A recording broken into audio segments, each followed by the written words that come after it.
¿Dónde estás, amado mío? Que no siento tu presencia.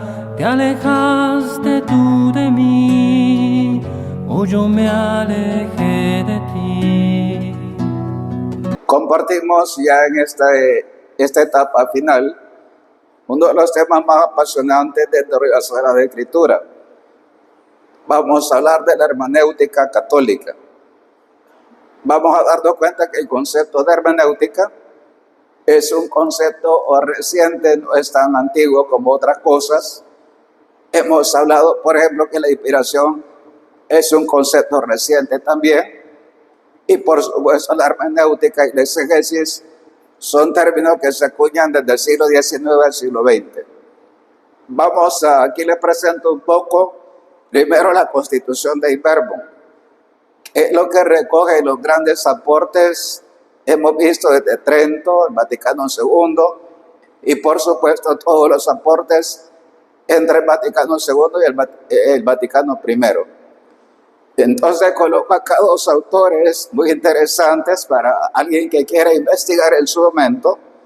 Este texto de acá de Willem Egger es importante para que nosotros sepamos cuáles son los instrumentos de investigación. Lo coloco acá.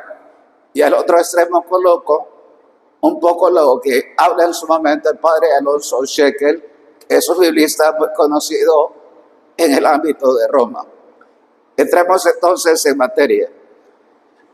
¿Qué aspectos vamos a considerar en esta oportunidad? Vamos a fijarnos en el número 12 de la Dei Verbum. Vamos a ver lo que significa hermenéutica y la interpretación en general. Hay que ser honestos cuando nosotros interpretamos. Vamos a darse cuenta usted qué clase de interpretación hace. Si es realmente algo pensado, algo más maduro, más acorde a la formación de un laico que va avanzando, o es algo más espontáneo y muchas veces sin fundamento. Luego la hermenéutica clásica o la hermenéutica del texto, la hermenéutica moderna y la intención del autor. Vamos a ver cómo pasamos de la hermenéutica desde Aristóteles hasta el momento de la época moderna. Después vamos a ver la hermenéutica filosófica contemporánea. Esto es importante porque en las universidades de Europa no solamente es un concepto bíblico. Hablamos, por ejemplo, de hermenéutica filosófica, teológica, canónica y, por supuesto, de la hermenéutica bíblica. Y finalmente, el horizonte de la hermenéutica bíblica a la luz de la hermenéutica filosófica. Vamos a darnos cuenta cómo son dos herramientas que en su momento se exigen mutuamente. Y por supuesto vamos a desembocar en la importancia que tiene para hacer hermenéutica la Biblia Clerus. Por eso es algo que desde el comienzo yo te vengo subrayando, porque un católico bien formado, un catequista, alguien que dirija una escuela de formación pastoral, no puede realmente solamente usar el recurso físico. Veamos entonces, vamos en cada punto de lo que hemos comentado. Todo texto se interpreta por sí mismo, porque tiene inscrita su lectura y su interpretación. Este principio es fundamental. Yo les decía en otro momento, otro principio claro, el texto grita. Ya esa parte para nosotros es importantísima. Por eso, en una lección divina, que importante es la lección, la lectura. Ahí estamos hablando de este principio. Ya el texto mismo tiene su propia carga y su fuerza. Los contextos, sin embargo, varían en el tiempo y en el espacio. Entonces, un texto con el contexto a nosotros nos hace entender, por ejemplo, la diversidad de sentidos. La Dei Verbum 12 propone la naturaleza del texto bíblico, el contexto pertinente y los trazos generales de la interpretación. Esto así de entrada son como las grandes directrices para una correcta hermenéutica en la Iglesia Católica. Bien, veamos entonces los principios generales. Siempre vamos sobre la Constitución Dei Verbum número 12. Dice, ¿qué quería Dios para establecer un diálogo con nosotros? Ese es un gran principio que hay que tomar en cuenta. La palabra de Dios acontece en su lenguaje, en un lenguaje humano, que ha de interpretarse more hominum, es decir, al modo de los hombres, tomando en cuenta la perspectiva, la vertiente que tiene el autor sagrado. El intérprete de la Sagrada Escritura es quien lee. Pues trátese, por ejemplo, de un biblista o en su defecto de cualquier fiel de la Iglesia Católica, por muy sencillo que sea. Esos son tres momentos importantes que hay que tomar en cuenta. ¿Qué quería Dios? Lo que acontece en el lenguaje humano, qué es lo que realmente sucede, y por supuesto el intérprete, qué es lo que capta del mensaje que tiene el texto bíblico. Debe investigar el sentido literal querido por Dios, además de lo literario. Cuando nosotros hablamos de lo literario, hablamos de varios aspectos. Ya vamos a darnos cuenta en la parte filológica a qué nos referimos. Debe interpretarse desde su dimensión social. La Torá, por ejemplo, se transmite como ley que instruye, no solo como un relato histórico, y es también ley para Israel. Ese ambiente relacional es el ambiente propiamente social. Y ahí nosotros percibimos que estamos ante algo más que solamente captar un primer momento, una primera aprehensión, un sacar solamente un primer momento. Cuando realmente nosotros leemos, ese es el caso a veces de la gente que le gusta escuchar varias homilías en el día. Alguien me decía en su momento, me lo decía así, me decía, mire, nadie dice lo mismo. Es obvio, porque nosotros depende del sacerdote que extrae, que capta, y después los destinatarios que comprenden. Y el sacerdote toma en cuenta no solamente el contenido, toma en cuenta a sus oyentes, porque la homilía, por ejemplo, tiene ese sentido de aplicar la enseñanza a la asamblea que escucha. Luego tenemos la intención del autor. Emplea a nivel de crítica literaria el método filológico. Esto es importante. ¿Qué quiere decir la filología? Hay varios aspectos que es importante cuando hablamos de este método. De hecho, este método se utiliza mucho en la vertiente sincrónica. Lo sincrónico quiere decir que usted toma el texto como está ahorita, agarra una buena traducción y usted ese texto como lo tiene va a hacer lo siguiente: una crítica textual, un análisis literario de la estructura, el léxico, la semántica del texto, el estilo como lo singular de cada geógrafo. Ese conjunto de elementos constituye el método filológico.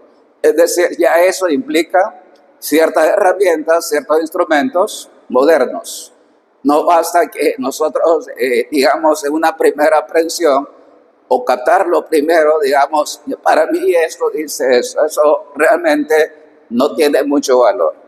Y exegéticamente el método histórico crítico.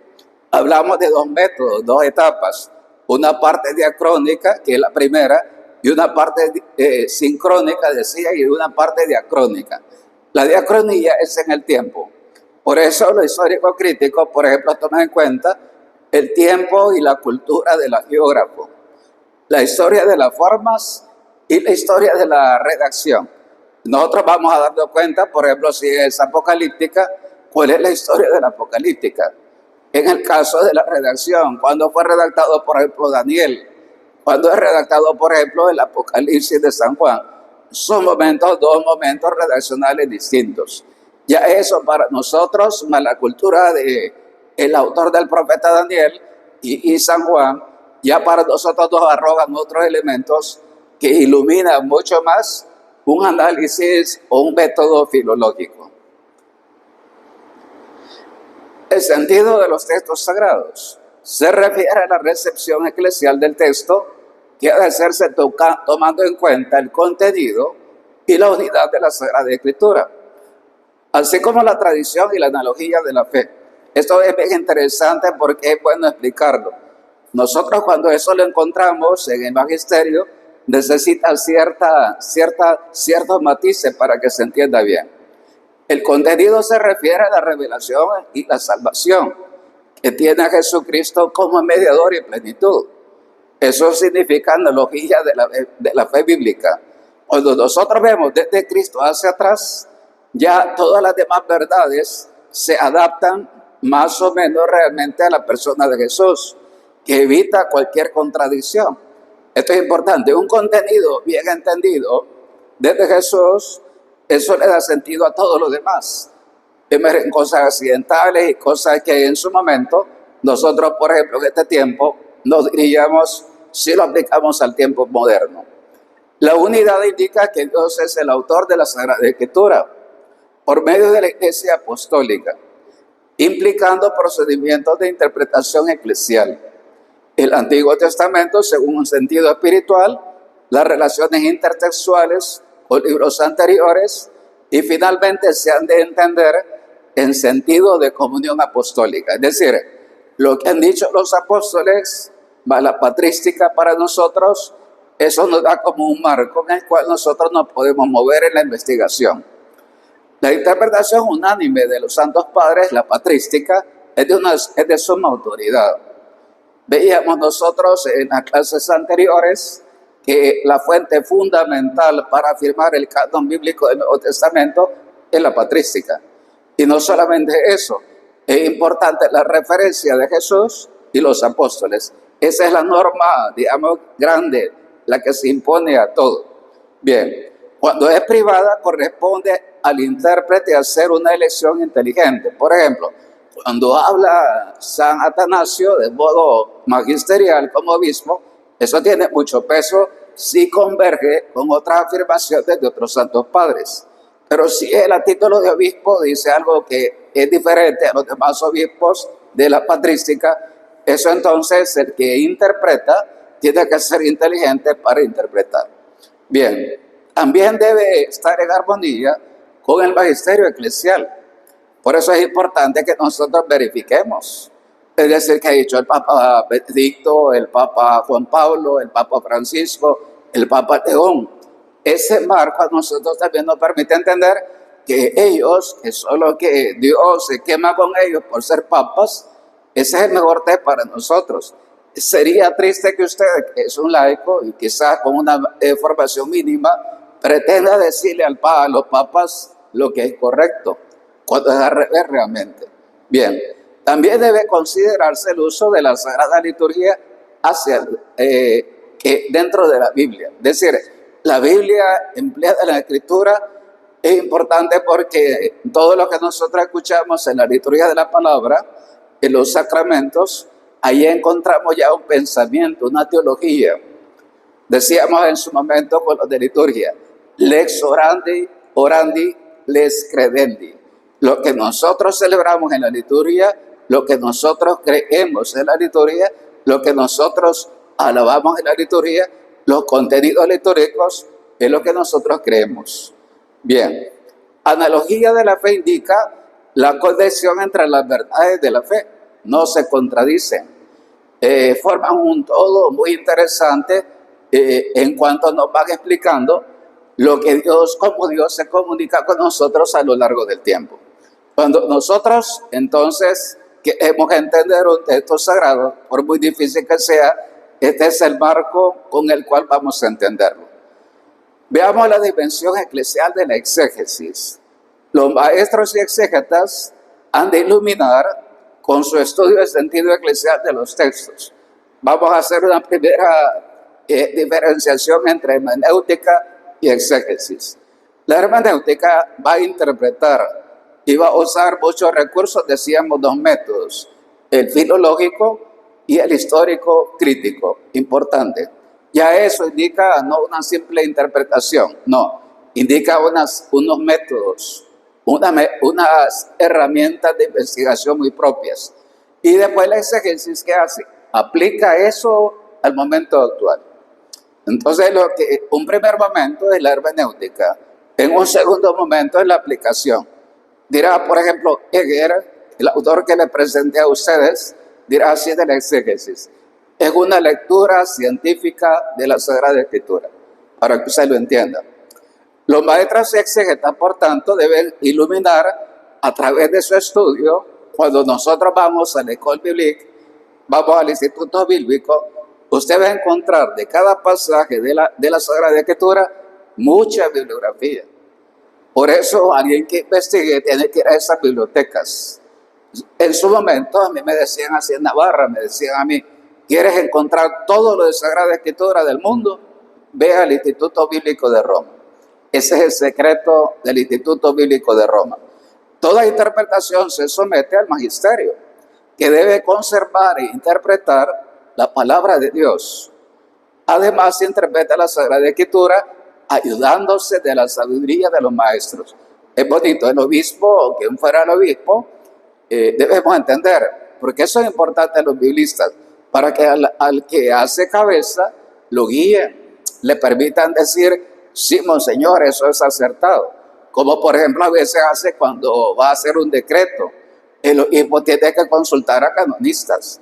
Lo mismo que este tema que es la norma de todo lo demás, la Sagrada Escritura necesita especialistas que le ayuden al obispo, y sin embargo los especialistas se someten también al juicio del señor obispo. Esto es bonito cuando nosotros escuchamos esa relación de la cabeza jerárquica con los especialistas que son los biblistas.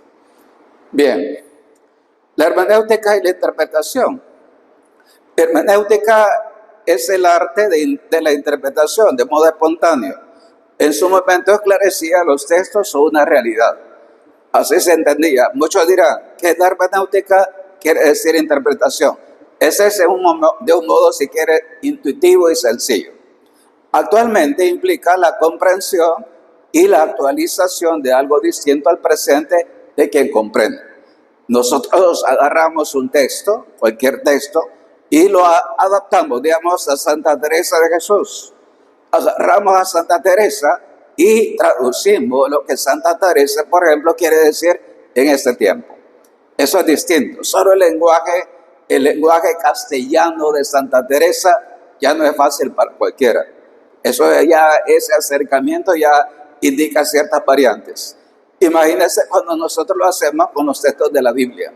Es mucho más largo y mucho más difícil el acercamiento. Bien, técnicamente, hermenéutica es un término acuñado en el siglo XVII. Por eso decía al comienzo, es un término reciente, no hace mucho que nosotros lo escuchamos, para indicar el rigor en la actividad de la interpretación. Decir hermenéutica viene a ser desde ese momento alguien científico. Ya hablar de hermenéutica es alguien que es científico en su materia. Pero actualmente conviene precisar, viene del griego hermeneuo, así se dice en griego, que significa descifrar, traducir, poner en claro, significar, enunciar, expresar el pensamiento. Esos diversos significados se traducen de hermeneuo. Luego en latín eso se tradujo en su momento por sermo. ¿Cómo se traduce en latín? ¿Cuáles son las traducciones de sermo? Conversación, lenguaje, estilo o discurso cristiano. Lo traduzco más todavía.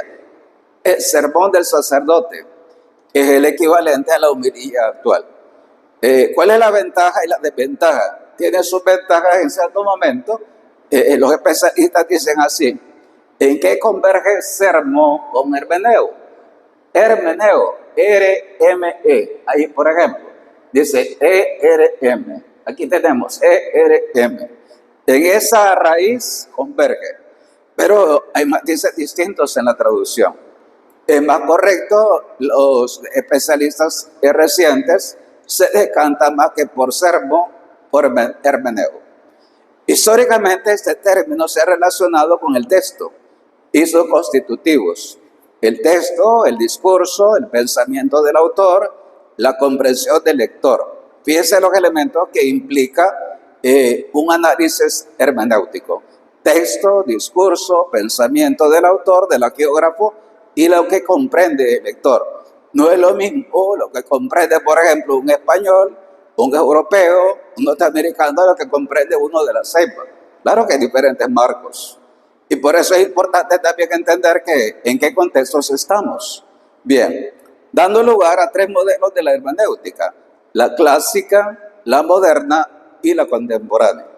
Por eso lo vamos a abordar de modo sucesivo. Vamos a ver qué es lo clásico desde el tiempo de los griegos, la moderna, que estamos hablando hacia el siglo XVII, y la contemporánea, que hablamos del siglo XX y XXI. Desde Aristóteles, hermenéutica, hablando de la hermenéutica clásica, tiene que ver con los discursos y el pensamiento. ¿Discurso a qué nos referimos? No solamente una prédica, no, es mucho más que eso.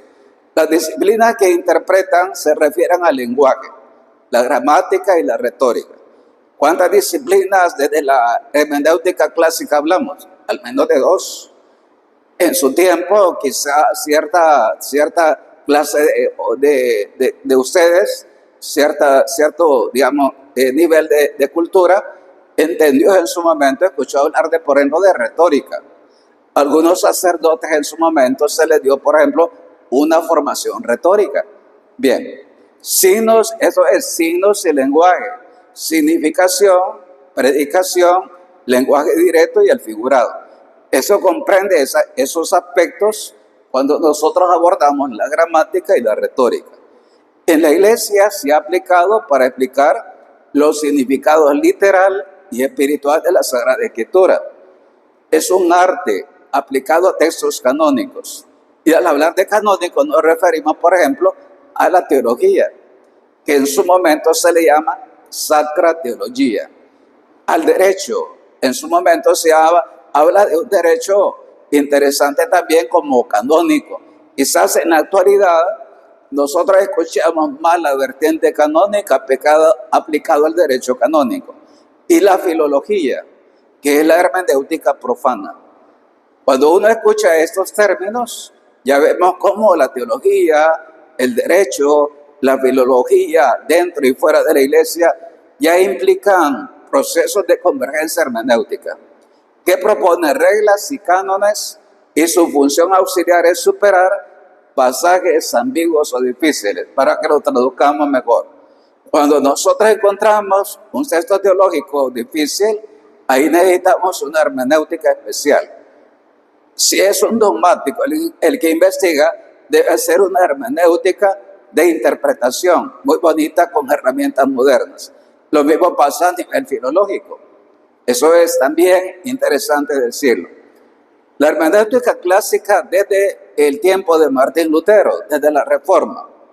En 1654, con el protestante Johann Conrad Danauer, aparece en la publicación de su obra por primera vez el término hermenéutica. Hablamos del siglo XVII. A mitad del siglo XVII, ahí aparece por primera vez este término. Este término se describe en 3 pasos: habilidad para comprender el texto, explicarlo y proponerlo en la práctica para los destinatarios de la predicación. Comprensión, explicación y la puesta en práctica. Los tratados católicos, ¿qué dicen al respecto? Siguió las reglas de la hermenéutica clásica y de la filología. Sin embargo, su desarrollo fue menor que la protestante, porque interpretó el dato revelado unido a la tradición. Ya esa vertiente de la Iglesia Católica a nosotros nos da otro contexto diferente al que usa solamente alguien que sea filólogo. Hay varios instrumentos alemanes, por ejemplo, de filología muy impactantes. Solo menciono un instrumento muy clásico: Grande Léxico del Nuevo Testamento, se dice así en italiano la traducción. Solo el diccionario culto exegético protestante, nace ahí en Alemania, tiene 18 o 20 tomos. Eso para que usted lo entienda. Tiene la palabra en griego y después tiene la explicación. Eso es filología. Los grandes diccionarios son filología. Si nosotros nos quedamos solo con la filología, llegamos a cierto nivel de interpretación, pero no agotamos una interpretación. Veamos las disciplinas derivadas. La hermenéutica bíblica, que descubre y propone el significado de textos bíblicos. desglosada en tres vertientes: heurística, noemática y proforística. Estos son términos siempre con raíces griegas. ¿Qué significa heurística? Viene de eurisco, del griego. Significa buscar. Se ocupa de los principios literarios y teológicos que deben aplicarse para descubrir el sentido de los textos. ¿Cómo se llama eso? Heurística. Eso es parte de la hermenéutica católica, bíblica. Bien, otro aspecto, la noemática, viene de noema, que significa pensamiento o sentido. Describe los sentidos bíblicos, las relaciones del sentido literal con el espiritual. Ya, por ejemplo, nosotros vamos a encontrar en algunos momentos cómo ciertos datos interpretados desde la vertiente espiritual no es lo mismo que nosotros lo interpretemos literalmente, como le pasa al literalismo protestante. Finalmente, la proforística, de prófero, que significa proferir, sistematiza los modos y métodos de exponer los sentidos de los escritos sagrados, los comentarios, la predicación. Ahí nosotros, digamos, esa vertiente ya es la proforística. Decimos que la hermenéutica bíblica, por tanto, tiene como tres momentos: la heurística, que busca entender el sentido; la noemática, que profundiza los sentidos bíblicos; la proforística, que expone el modo de adaptarlos, por ejemplo, en los comentarios, en la predicación. Son momentos sucesivos. La hermenéutica moderna y la intención del autor. Aquí vamos a considerar tres autores, dos de modo inmediato, y luego vamos a ver en la otra otro autor italiano, francés. Comenzamos con Friedrich Schleiermacher, es un alemán. Dice, fundador de la hermenéutica moderna. Él funda la hermenéutica moderna. Aunque no escribió un tratado sistemático, dice él, se trata de el arte de comprender correctamente el discurso, sobre todo escrito de otro. Debe haber dos tipos de interpretación: gramatical, que es la lengua, y psicológico o técnico, que es el autor. Emplea dos métodos: el comparativo y el adivinatorio. Cuando usted va escuchando acá, ya usted entenderá que hay objeto y método. Para aquellos que piensan que el objeto es una cosa en el lenguaje de la calle, no, objeto es qué aspecto de la hermenéutica estamos estudiando. Objeto, objectum, lo decía en su momento. Es un aspecto concreto que el científico elige. Es el objeto de estudio. Una tesis, cuanto más acabada está, más define su objeto de estudio para profundizar en él. Y por supuesto que si es científico necesita un método. Por eso aquí hablamos de métodos, de objetos de estudio. Dilthey y el historicismo. Universaliza la hermenéutica al hacerla la metodología propia de las ciencias humanas.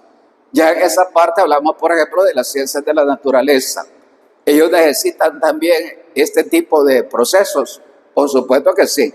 Tiene dos pasos: el historicismo y la hermenéutica como metodología. El historicismo subraya que las realidades humanas son antes singulares que generales, derivándose de la comprensión del mundo, en el pensamiento, en la existencia. Están sujetos a cambio y tienen que ser comprendidos en su propio contexto histórico. Tiene su base, tiene su fuerza y tiene su límite. ¿Por qué? Porque muchos historicistas solamente quieren que eso que descubren sea solamente así como ellos lo han dicho en ese momento, sin tener como mayor alcance u otros sentidos. Y eso indica una pobreza en la interpretación. Luego Dilthey, para la hermenéutica y la hermenéutica filológica, dice respecto a la hermenéutica filológica de Schleiermacher, dice así: es la metodología adecuada para la ciencia del espíritu, siendo los textos relevantes solo en relación con lo que el autor quiso comunicar inmediatamente a sus destinatarios. Ya nosotros acá vemos cómo Dilthey aplica lo que en su momento el autor alemán ha hecho en la parte del historicismo, hoy lo aplica dice acá, a las ciencias del espíritu. Bien, Los tratados modernos, dominados por el historicismo, esto es lo que nosotros encontramos, por ejemplo, en planteamientos como el siguiente: el historicismo de la teología de la liberación, por ejemplo. Esa es una vertiente frágil en ese planteamiento. Hay dos corrientes en ese tema, pero la que es historicista es en su lado frágil. Veamos en qué sentido. Dominado por el historicismo, que ve como sinónimos la hermenéutica y la exégesis. Hay momentos donde vamos a ver que lo que prevalece es solamente el dato técnico. Nosotros en la Universidad de Europa a veces hacemos la broma así. Muchas veces el biblista historicista se queda en tecnicismos, pero es incapaz del diálogo con los dogmáticos, con los investigadores de la teología, reduciendo todo a la búsqueda del sentido literal de los textos. Eso es importante, sí, pero es un primer momento, y eso no se agota ahí, mediante el único método histórico crítico. Hay quienes, y usted puede verlo en diferentes materiales publicados, solamente hacen una diacronía. La diacronía es lo histórico crítico. Y nosotros sabemos que la diacronía y la sincronía deben armonizarse en su momento. Se introduce así una ruptura demasiado grande entre exégesis y teología.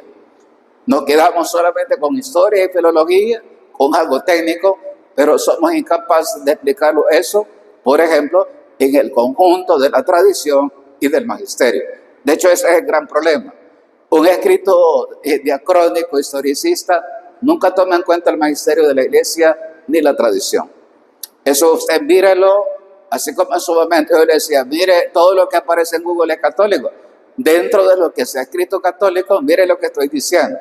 No todo tiene la comprensión según la Dei Verbum en el número 12. No todos aplican esa misma interpretación. Y por eso esos aportes deben de verse en su valor, pero entendiendo que no alcanzan la riqueza de alguien que escucha a los papas y escucha la patrística.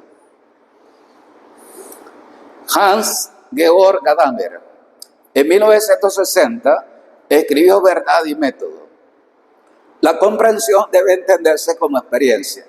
Aquí entra un tema muy bonito, por ejemplo, en su momento, a principios del siglo XX, surge el personalismo.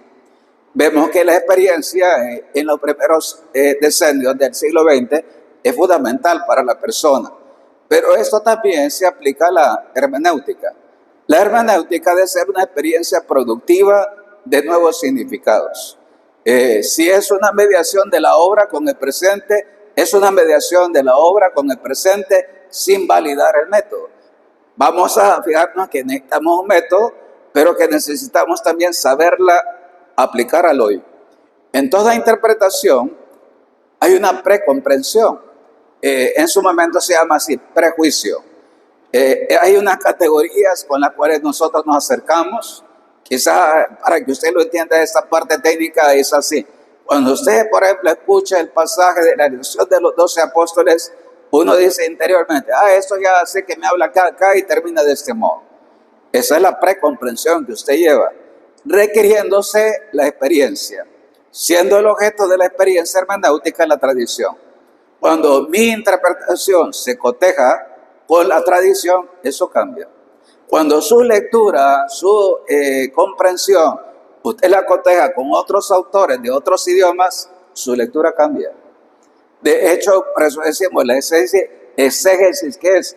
Es una un estudio, diríamos, científico, una lectura científica de la Biblia. Es decir, va a leer su interpretación en el contexto de todos los aportes del mundo.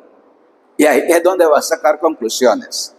Todo acto de interpretación es un acontecimiento de tradición. Se inserta en una tradición y es tradición. Nosotros en la iglesia latinoamericana tenemos ciertos presupuestos de tradición. La diócesis de La Ceiba tiene su tradición también. La iglesia universal en el siglo XXI tiene unos fundamentos en la tradición actual. Todo eso es importante, esa experiencia a la hora de interpretar. Veamos un texto interesante. Dice, un texto solo se comprende cuando se ha comprendido la pregunta para la que es respuesta. Todo texto, cuando se elabora, hablemos de San Lucas tiene en mente que está escribiendo para gente del mundo pagano. ¿Qué es lo que San Lucas quiere decir? Importante, eso es importante.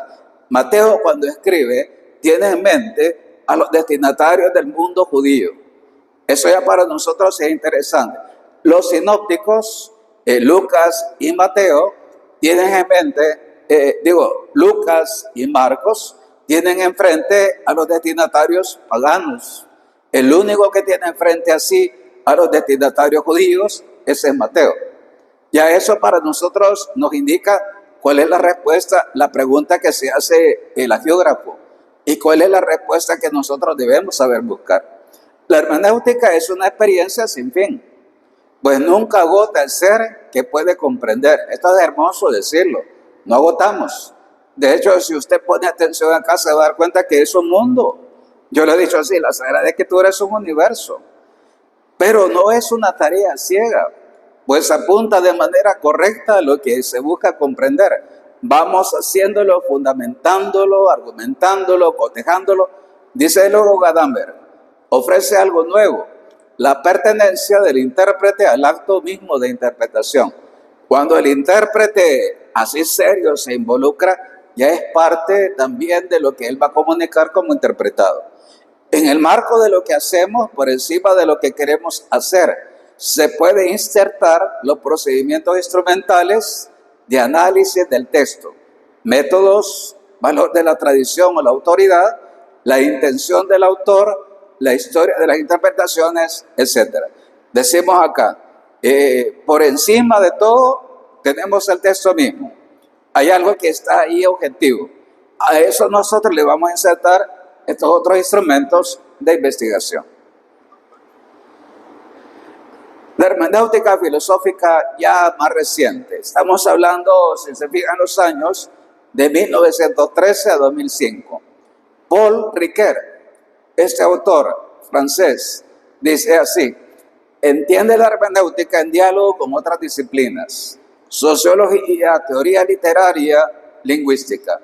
Cuando un biblista, por ejemplo, es lingüista y se acerca y aprende lo demás, los aportes son muy interesantes. Lo mismo si lo hace un sociólogo, pero que emplea y recorre este camino biblista, eso cambia también. Se sitúa entre la ontología y la filología. La ontología es la ciencia del ser. La filología es el método que hemos dicho de la hermenéutica clásica. Valora el sentido del texto como metodología, pero sostiene que la base de la hermenéutica tiene que ser ontológica. Primero es el ser y después viene lo demás. Además necesita el distanciamiento como instancia intermedia. Una vez se llega a ciertos resultados, es importante saberse alejar para ver con más objetividad lo que se ha investigado. Para Ricoeur, el texto es un símbolo completo, un símbolo que incluye el contexto de interpretación. El texto posee algo objetivo, la lengua, la gramática, eso no se le quita. Eso está ahí, por eso decimos, el texto grita. Ya la lengua y la gramática bien comprendida en el griego y el hebreo, eso ya grita. Que limita la arbitrariedad de la comprensión. Ya eso le pone límites al intérprete. Esta objetividad pide un equilibrio entre el momento metódico y el de la pertenencia.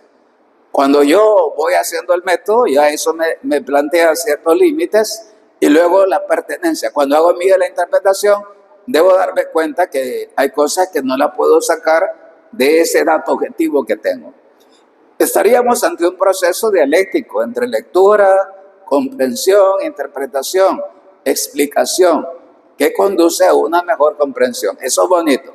Hay un primer acercamiento, luego se intenta explicar y cuanto mejor se explica, se comprende mejor el texto. Ricoeur no ve oposición entre explicar lo objetivo y comprender. Dice así esa frase clásica: explicar más es comprender mejor. Muy cierta, por cierto. La hermenéutica puede describirse como un proceso que va desde la comprensión inicial, la explicación, la comprensión e interpretación. Eso implica métodos, Eso es ciencia, si no, no hay ciencia. Siendo la explicación una mediación necesaria para pasar de la comprensión ingenua a la comprensión versada. Se lo traduzco más. Si no tiene método, no llame científico a lo que te interpreta. Así de sencillo. Si usted es una persona seria, católica, tiene que tener un método. Por eso, si yo voy a leer un artículo bíblico serio, me pregunto primero, ¿cuál es tu método? Si no tiene método, el que interpreta hay que decirle, tú estás haciendo retórica, no estás haciendo algo serio. Es decir, te quedas en un ropaje de cosas, pero que al final es subjetivismo, no es un dato objetivo. El horizonte de la hermenéutica bíblica a la luz de la hermenéutica filosófica contemporánea. Viendo todos esos aportes desde el siglo XVII hasta el momento, obviamente la Iglesia, los biblistas en el siglo XX, XXI, nos damos cuenta que no podemos quedarnos atrás en los análisis hermenéuticos de otras ciencias. La aplicación de la filosofía hermenéutica a la exégesis bíblica está comenzando. Esa frase es importante. ¿Dónde van los grandes descubrimientos? Por esta vertiente. Y ahí es donde, por ejemplo, usted va a Europa y es donde usted se tiene que subir a ese tren, a ese Eurostar que vaya en marcha. Pero la exégesis sí se ha hecho más consciente de las limitaciones del historicismo anterior. En el siglo XXI, nosotros nos hemos dado cuenta, voy a citar al cardenal Albert Benoit. Él decía, el método diacrónico historicista no conduce a nada. Esa afirmación está hecha por un cardenal muy serio en Roma. La mayor parte de los tratados recientes de hermenéutica bíblica se caracterizan por seguir las orientaciones de la Dei Verbum. Ya para nosotros esa constitución es normativa, acentuando dos puntos: los resultados de la investigación histórico-crítica y la legitimidad de la interpretación de la Biblia en la Iglesia. Dos momentos muy importantes. Va a haber sincronía, va a haber un enriquecimiento y un diálogo histórico-crítico, y después usted eso lo va a interpretar con la riqueza de 20 siglos, en la tradición y por supuesto con lo que los papas nos han transmitido. Notas que deben presidir toda interpretación. Son notas así bien concretas. La exégesis católica no procura distinguirse por un método científico particular. No es que solamente sea filología, no es solamente que sea semiótica, voy a decir algunos, no solamente retórica, análisis retórico, no es solamente análisis narratológico. Estoy hablando de la ciencia moderna de investigación. No, usa todos los métodos y acercamientos necesarios. Hay acercamientos antropológicos, hay acercamientos paleontológicos, acercamientos históricos, etc. Lo que le caracteriza es que se sitúa conscientemente en la tradición viva de la Iglesia. La Iglesia en 21 siglos, solo de Trento, el Vaticano I y Vaticano II, el tren va bastante rápido. Y es importante darse cuenta que en esa tradición viva hay mucho avance a nivel bíblico, siendo fundamental la fidelidad a la revelación bíblica, una precomprensión que entronca con la tradición religiosa de Israel y la comunidad cristiana primitiva. Cuando el que escucha, porque es importante la introducción a la Biblia, por esta precomprensión, aquí usted está aprendiendo a acercarse a la Biblia con otras categorías distintas a las que tenía antes de este curso. Finalmente, se debe interpretar en la unidad de la tradición bíblica y la exégesis se completa con la interpretación de la Biblia en la tradición de la Iglesia. Hablamos del canon, de la parte canónica, por ejemplo, el derecho, la liturgia, los padres de la Iglesia y el magisterio. Cuando un católico, un científico aporta eso, vaya, ¿cuánto tiempo le llevará a alguien a hacer una investigación así? Obviamente no son 2 años, es mucho más, a tiempo completo. Eso requiere mucho trabajo, mucho esfuerzo, y no solamente 2 idiomas, requiere al menos unos 5 idiomas para entender el tema. Hemos visto entonces los siguientes aspectos. Es muy bonito. Este tema resultará técnico, pero para el que predica, el que sustituye al sacerdote cuando predica en una comunidad, qué importante es para ti, hermano. Qué importante es para usted que es catequista, cuando usted interpreta un pasaje bíblico. Qué importante para lo que dirigen la escuela de pastoral aquí en la catedral. Qué importante es esta parte. Vemos entonces la del verbo número 12, que es la carta magna de la hermenéutica. Hemos visto lo que de una hermenéutica espontánea, de una hermenéutica científica. Ahí entramos en la hermenéutica clásica desde Aristóteles. Vemos la palabra griega de origen, cómo se traduce en su momento acervo, y la hermenéutica del texto, o hermenéutica del texto. La clásica es el texto como tal. Luego la hermenéutica moderna. Ahí hemos citado autores muy interesantes que a nosotros nos ubican. Decimos, ¿quién es el primero que cita la palabra hermenéutica?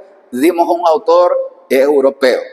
Y la intención del autor. Ya cuando nosotros nos preguntamos, ¿cuál es la pregunta que se hace Lucas? ¿Cuál es la pregunta que se hace Juan? A esa pregunta queremos contestar. Eso se llama la intención del autor. Luego la hermenéutica filosófica contemporánea. Aquí citábamos a un autor francés. Muy interesante. Y finalmente, en ese horizonte de la hermenéutica bíblica, a la luz de la hermenéutica filosófica contemporánea, que es lo que actualmente, en el siglo XXI, un buen biblista hace para decirnos lo que Dios quiere decirnos en el dato revelado. Finalmente, aquí es donde quiero hacer el colofón de esto. Vaya, ¿por qué necesitamos, por tanto, de la Biblia Cleros? ¿Por qué queda obsoleto solamente usar la Biblia latinoamericana u otra versión en español solo en físico? Porque aquí es donde yo estoy entroncando con todas esas herramientas de tradición, de magisterio y de aportes recientes. Ese es el valioso y diríamos como imprescindible instrumento de interpretación que debe ser un católico bien formado en la Catedral de San Isidro. Con esto hemos recorrido ya, estamos a 2 temas de cerrar este curso. Te invito ya para que estés pendiente de cómo vamos a evaluar. Conveníamos con el padre René de que van a venir aquí a Catedral y aquí vamos a hacer presencial la evaluación para que quiera el diploma y para que quiera una nota también lo vamos a hacer acá. Va a ser presencial la evaluación de lo que hemos recorrido. Siento el alma tan dolida por la herida de tu ausencia. Por favor, ya no te escondas, dime pronto dónde estás.